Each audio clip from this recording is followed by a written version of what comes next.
jamani. Nimeenda kwa matanga kwa baba kwa Raila baba Omolo Odinga. Nimetoka huko, nimekula sana kwa baba. Nimetoa pombe kwa baba, na hata wanionee huruma, naomboleza na bado wananipea tu pombe. Sasa sijui nani atanifikisha nyumbani. Naona niko kwa maombolezi na wananipea tu pombe jamani. Yaani wanadamu hawana huruma. Tuko kwa hard time, lakini mtu ananipea tu pombe kwa matanga ya baba bwana. Na venye baba alikuwa mtu mkubwa Kenya jamani, tena wananipea tu pombe jamani. Yaani hawana huruma. Hadi Raila ni mtu anajulikana hadi Tanzania. Wakina Rayvanny wanamjua, kina Diamond.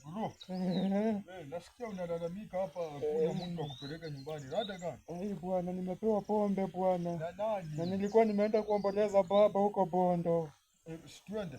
Sasa sijiwezi mimi mwenyewe. Unataka uwezeshwe? Nataka uniwezeshe nifike nyumbani. Uko na sha? Sina Sharoni.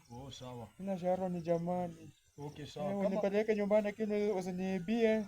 Mimi bado niko kwa hard time, naomboleza baba jamani. Nataka kusaidia na unasema nisiibie. Usiniibie. Mimi naomboleza baba.